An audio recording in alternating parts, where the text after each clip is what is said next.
قل هل يستوي الذين يعلمون والذين لا يعلمون. السلام عليكم ورحمة الله وبركاته. الحمد لله الصلاة والسلام على نبينا محمد وعلى آل محمد. அம்மா பாத். அன்பார்ந்த இஸ்லாமிய சகோதரர்களே, எமது இன்றைய மதரசா அல்லிமுல் இஸ்லாம் என்கின்ற கற்கை நெறியில் அகீதா பாடத்தில் சென்ற வகுப்பில் அல்லாஹ்வின் தூதர் ஸல்லல்லாஹு அலைஹி வஸல்லம் அவர்களுடைய அந்த தன்மைகள், பொதுவாக ரசூல்மார்களுக்குள்ள தன்மைகளை நாங்கள் பார்த்தோம். அந்த வரிசையில் நபிமார்களை, ரசூல்மார்களை ஈமான் கொள்வது என்ன என்ற எமது அந்த தொடர் வகுப்பில் இன்றைய எமது நிகழ்வில் இறை தூதர்களை ஈமான் கொள்ளுதல் என்பது 4 விடயங்களை உள்ளடக்கும் என்ற அந்த 4 அம்சங்கள் என்ன, இறை தூதர்களை நம்புவதால் எங்களுக்கு கிடைக்கக்கூடிய பயன்கள் என்ன என்பதை நாங்கள் இன்று பார்க்க இருக்கிறோம். சரி, அந்த 4 அம்சங்கள் என்ன என்றால், முதலாவது அல் ஈமானு பி அன்ன ரிசாலத்தஹும் ஹக்கும் மினல்லாஹி தஆலா. முதலாவது என்னென்றால், அவர்கள் கொண்டு வந்த அந்த இறை செய்தி அல்லாஹ்விடமிருந்து வந்தது என்று உண்மைப்படுத்துதல், அதை நம்புதல். அதுதான் முதலாவது. அல்லாஹ் தஆலா சூரத்து ஷுஆராவினுடைய 105வது வசனத்தில் அல்லாஹ் சொல்றான், கذبت قوم نوح المرسلين. நூஹுடைய சமூகத்தார் நம்மால் அனுப்பப்பட்ட தூதர்களை பொய்யாக்கினார்கள். முன் சென்ற சமூகம் ரசூல்மார்களை, தூதர்களை பொய்ப்பித்தார்கள். அப்ப நாங்க என்ன செய்யணும்?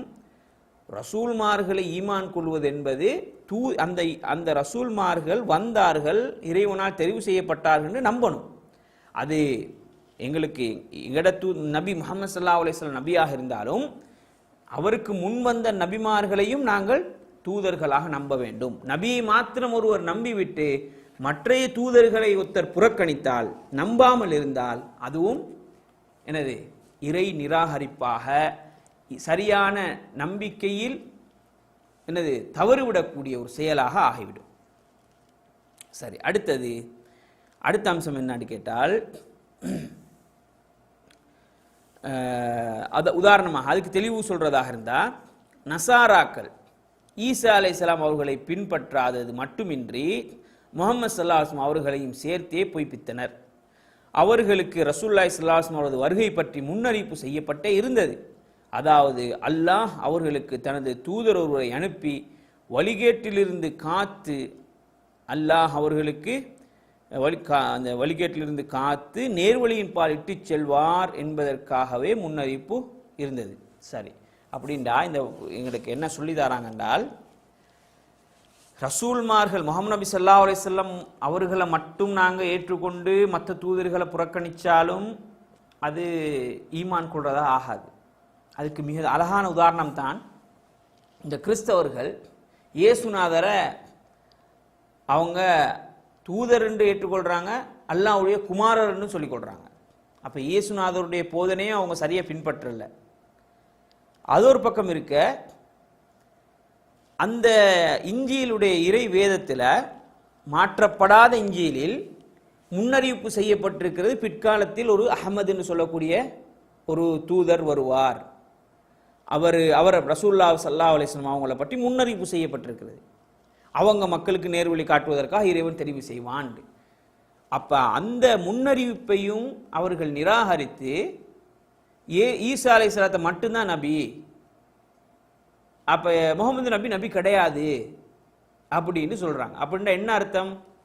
ரசூலை, நபிமார்களை அவர்கள் பொய்ப்பிக்கிறார்கள். இப்படி பொய்ப்பித்தால் இவர்கள் உண்மையான இறை நம்பிக்கையாளர்களாக இருக்க மாட்டார்கள். அப்ப நாங்களும் கூட எங்கட நபி முஹம்மது ஸல்லல்லாஹு அலைஹி வஸல்லம் தான் இயேசுநாதர் நாங்கள் நபியாக ஏற்றுக்கொள்ள மறுத்தால் நாங்கள் உண்மையான மூமின்களாக இருக்க முடியாது. அல் குர்ஆன் எங்களுக்கு எல்லா நபிமார்களையும் நம்புங்கள், அல்லாஹ்வுடைய தூதர்களாக நம்ப சொல்கிறது என்றதை நாங்கள் புரிஞ்சுக்கொள்ளணும்.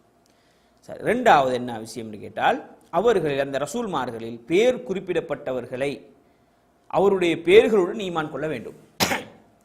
எந்தெந்த நபிமார்களோட பெயர்கள் எல்லாம் அல் குர்ஆன்ல சொல்லப்பட்டிருக்கிறதோ, அல்லாஹ்வின் தூதர் ஸல்லல்லாஹு அலைஹி வஸல்லம் எங்களுக்கு சொல்லி தந்திருக்கிறார்களோ அவர்களை அந்த பெயர்களோடு நாங்கள் நம்ப வேண்டும். கிட்டத்தட்ட அல் குர்ஆனில் 25 நபிமார்களுடைய பெயர்கள் வந்திருக்கிறது. அதிலே உலுல் அஸ்ம் என்ற சிறப்பு பெற்ற நபிமார்களாக முஹம்மது ஸல்லல்லாஹு அலைஹி வஸல்லம், இப்ராஹிம் அலைஹிஸ்ஸலாம், மூசா அலைஹிஸ்ஸலாம், ஈசா அலைஹிஸ்ஸலாம், நூஹ் அலைஹிஸ்ஸலாம் என்ற இந்த 5 பேர் பிரபல்யமான கடுமையான தஅவா பணியில் சோதிக்கப்பட்ட உறுதியான நபிமார்கள் என்ற அந்த பட்டியலுக்குள்ளே வருவார்கள். அதல்லாமல் வேற நிறைய நபிமார்கள் அல் குர்ஆன்ல சொல்லப்பட்டிருக்கு. இல்யாஸ், அதே மாதிரி யஸா, துல்கிஃபுல், இஸ்மாயில், இத்ரீஸ், அது மாதிரி யூசுப், யூனுஸ், யாக்கூப், இப்படியான நபிமார்களுடைய பெயர்கள் அல் குர்ஆன்ல ஏராளமாக எங்களுக்கு பார்க்கலாம். சூரத்துல் அன்பியா என்று சொல்லியே குர்ஆன்ல நபிமார்கள் என்ற தலைப்பிலேயே அத்தியாயம் இருப்பதே எங்களுக்கு தெரியும். சரி, வஇத் அஹத்னா மின்னன் நபியீன மீசாகஹும் வமின்க வமின் நூஹின் வ இப்ராஹீம வ மூசா வ ஈஸா இப்னு மரியம். இது இந்த உலுல் அஸ்ம்களை பற்றி அல்லாஹ் தஆலா சொல்லக்கூடிய வசனமாக பார்க்கலாம். சூரத்துல் அஹ்ஸாபுடைய 7வது வசனம். மேலும் நபிமார்களிடமிருந்தும் உம்மிடமிருந்தும் நூஹிடமிருந்தும் இன்னும் இப்ராஹிம், மூசா, மரியமுடைய மகன் ஈசா ஆகியோரிடமிருந்தும் அவர்களின் உறுதிமொழியை நாம் எடுத்த சமயத்தில் அவரிடமிருந்து மிக்க உறுதியான உறுதிமொழியை நாம் எடுத்தோம் என்பதை இவர்களுக்கு நினைவுபடுத்துவீராக என்று அல்லாஹ் சொல்றானே. இந்த வசனத்தில் இந்த உலுல் அஸ்ம்களுடைய பெயர்கள் அல்லாஹ் தஆலா சொல்றான். சூரத்துல் அஹ்ஸாப் 7வது வசனம். சரி, அவர்களின் பெயர் அறியப்படாதவர்களை பொதுவாக நம்ப வேண்டும்.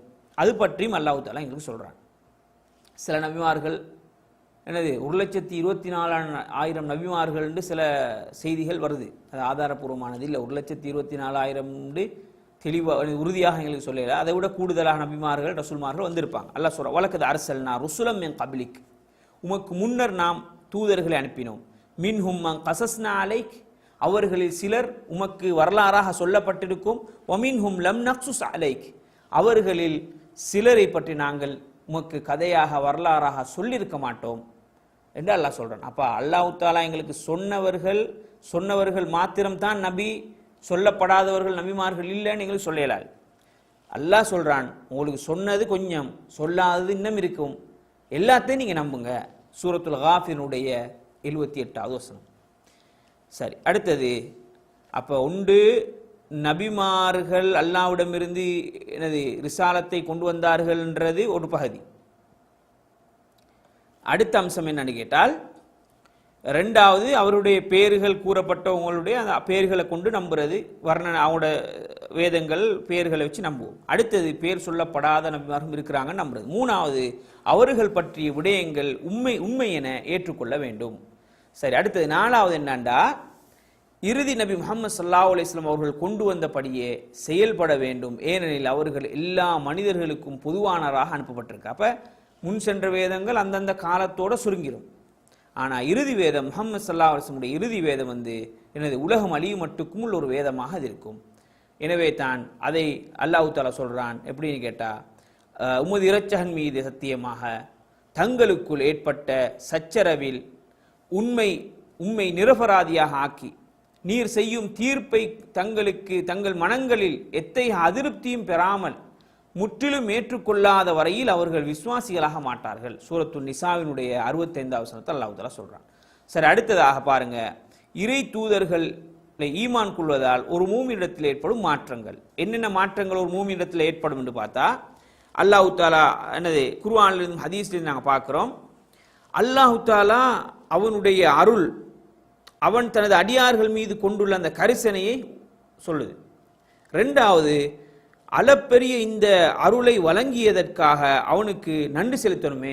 அல்லாஹ் தஆலா எங்களை படைச்சிட்டு சும்மா விடலையே, ரசூல்மார்களை அனுப்பினானே, அவங்க நேர்வழி காட்டினாங்களே, அல்லாஹ்க்கு நன்றி செலுத்தணுமே என்ற ஒரு எண்ணம், ஒரு சிந்தனை எங்களுக்கு தருது இதை படிச்சோன்னே.